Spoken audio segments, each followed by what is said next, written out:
The desert air quivers with heat. Dust swirls under the steel towers of the forward operating base. Inside, voices clash.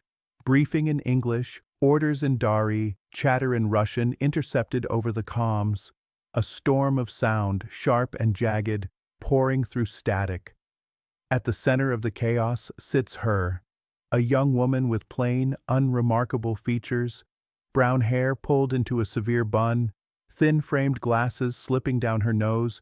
Her fatigues look too big, as if borrowed.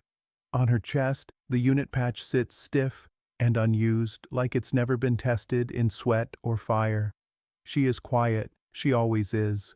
Too quiet for soldiers who thrive on noise, banter, and swagger. They call her mute, some call her worse. A corporal slams a file on the table, papers scattering. Get that translator out of here. We don't need a dictionary. We need soldiers. Laughter cracks through the briefing tent. Boots scuff the floor. A sergeant leans back, smirking, arms folded. She belongs in a library, not a forward base. Desk jockey in uniform. PR send-off. Her face doesn't change. Calm, almost detached. She doesn't rise to their bait. That only fuels them. Mute translator can't even run the course. Last week she tripped on the rope wall. Yeah. And when live rounds start flying, she'll be the first one crawling under the table. Their words bite deeper than bullets. But she doesn't flinch. At the back of the room, the antagonist enters. A decorated veteran. Silver bars gleaming. He scans her like she's an error in the roster. Command sent her? This is a forward outpost, not a language school. Get her on kitchen duty before she gets someone killed. The laughter grows louder, crueler. But in the corner, a respected figure watches. The validator, a brigadier general, face carved by decades of campaigns, eyes sharp as a hawk. He doesn't laugh, he doesn't mock. He only watches her stillness like a man waiting for the wind to change. The briefing continues, tension snapping with every insult. Intelligence reports blur across the projector. Enemy transmissions, coded chatter. Waveforms lost in static. No one pays attention. Not yet. But she does. Her eyes narrow behind her glasses, hands folded, silent, still. She hears something the others don't. A faint rhythm in the noise, a pattern buried under the mockery. She says nothing, not yet. The humiliation keeps raining down. Mute translator. Quota fill. Deadweight. And as the storm of insults rises, the camera, our lens, pushes closer on her face. Unmoving. Calm. Because when the noise stops, when the mockery peaks, the reveal will begin.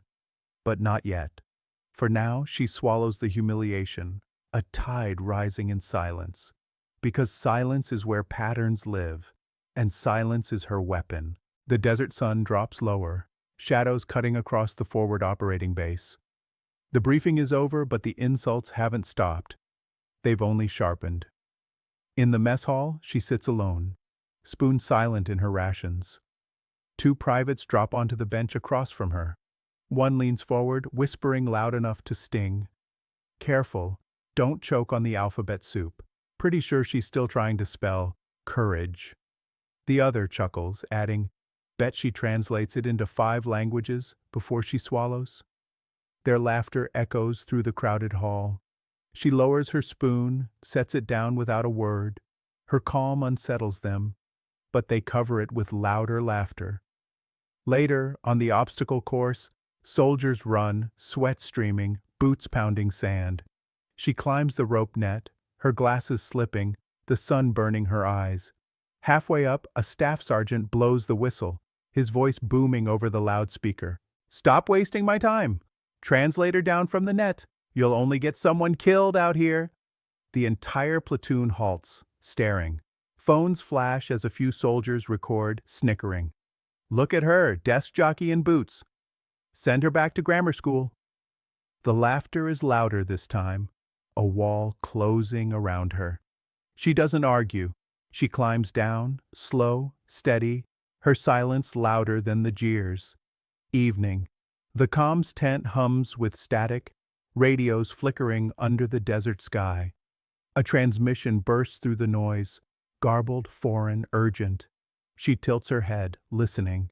Fingers twitch like she wants to reach for the dial, but the antagonist is already there, the veteran officer. His voice cuts through the static. Don't even think about touching that. This isn't your library. You're here because command needed a translator for show. He leans closer, the sneer sharp. You hear me? One wrong move on this network and you'll cost us lives. Stay silent. Stay out of the way.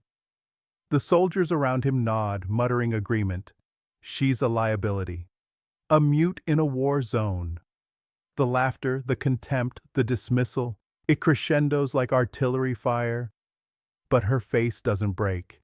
She stands calm, hands at her sides, because beneath the storm of humiliation, she already knows. She hears it. A pattern in the static. A code beating faintly like a second heart. They can't hear it. They never will. Only she can. And soon, they'll see why. Night blankets the desert outpost. The comms tent glows with red light. Radios buzzing. Screens flashing with streams of static. Soldiers slump in their chairs, frustrated. The intercept log is useless. Just noise on endless pages. The veteran officer slams his fist against the console. Garbage! Enemy chatter's buried in this mess. We'll never decode it in time. He turns, glaring at her. Translator, keep your nose out. This is real work. The soldiers laugh. Phones buzz as they trade memes about her failure before it even happens. She stands quietly at the edge of the tent, not speaking, not blinking, just listening. Then, something shifts. Her head tilts slightly. Her eyes narrow behind the glasses. A faint rhythm threads through the static. 3 bursts, pause, 2 bursts, pause, hidden inside the noise like a ghost heartbeat. She steps forward. Stop the recording. The room erupts in laughter. Mute speaks. Now she's giving orders? The officer sneers, but before he can snap back, the brigadier general, the validator, raises a hand. His voice is calm, cutting through the noise. Let her show us. Silence drops heavy. She moves to the console, her fingers steady. She rewinds the log, isolates the signal. Her voice is calm, almost mechanical. 3 long, 2 short, repeats every 40 seconds. That's not noise. That's coordinates. Skeptical eyes watch as she scribbles on a pad. Numbers flow from the static, precise, deliberate. She circles them, pushes the sheet across the table. Grid 7-4. If I'm right, that's an ambush route.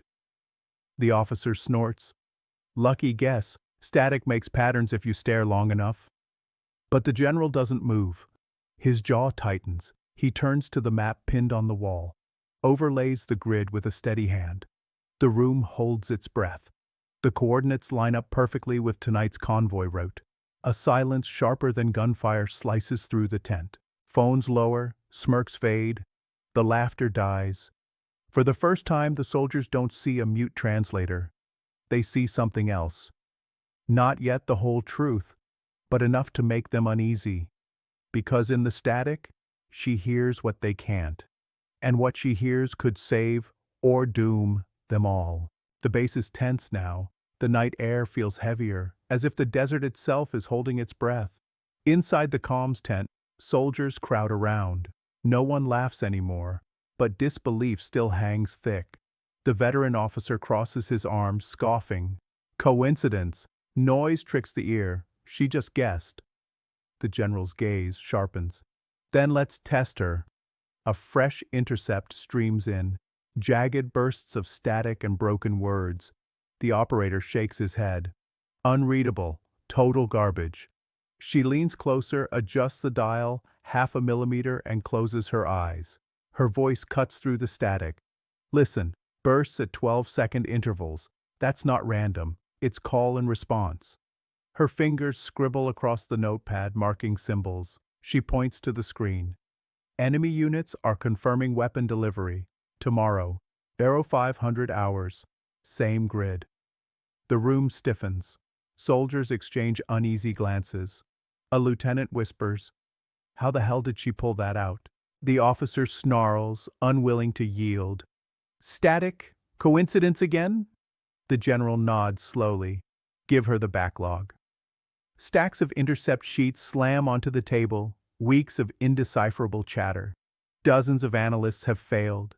She doesn't hesitate. Pen in hand, her eyes skim the waveforms, lips moving silently.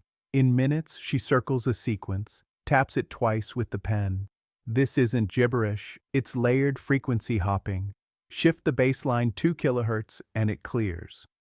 The technician, skeptical, inputs her numbers. Screens flicker. Then text blooms across the monitor. A clear enemy transmission, decoded for the first time. Convoy Alpha compromised. Adjust route. Ambush prepared.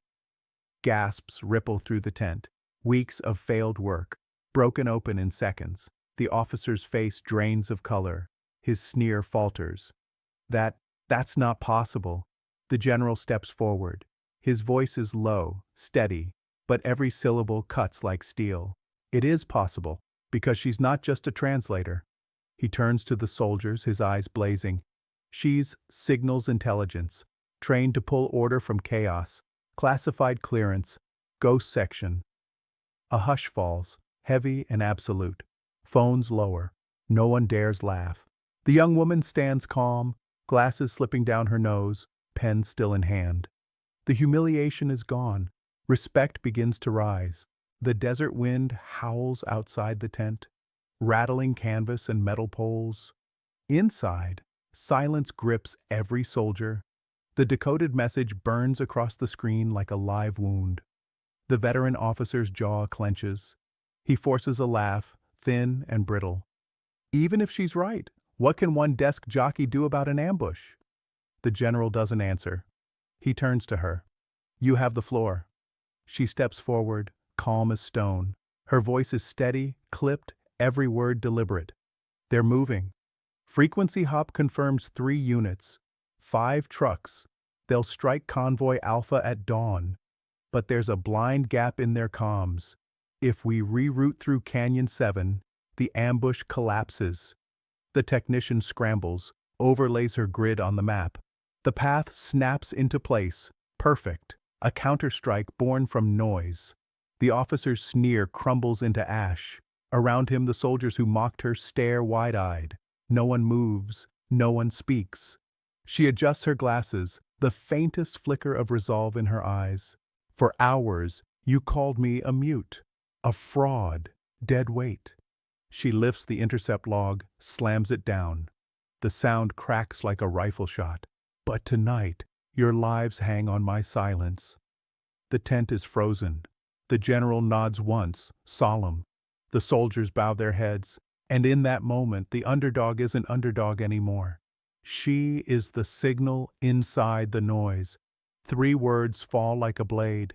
Now, you listen. Dawn paints the desert gold. Convoy Alpha rumbles safely through Canyon 7, engines growling, dust plumes rising. No ambush, no casualties. Back at the outpost, soldiers stand in silence as she walks past. The same mouths that spat insults now clamp shut. The same eyes that mocked now lower in respect. The veteran officer doesn't speak. He can't. His arrogance lies buried in the static she turned into proof. The brigadier general steps forward. His salute is sharp, deliberate, a gesture earned not by rank, but by revelation. You didn't just hear noise, he says, his voice carrying through the camp. You saved lives. You saw what none of us could. She nods, quiet as ever. No gloating, no demand for applause. Just calm acceptance, her silence heavier than any cheer. Respect earned. From mute translator to the signal they depend on, her arc is complete. She walks with steady steps, head high, as the soldiers who laughed now step aside, giving her the path. And now, her story becomes yours. If you've ever been mocked, dismissed, or told you don't belong, remember her. Comment below with your own moment of silence turned into strength. Someone out there needs your story, because in the end, the signal always breaks through the noise.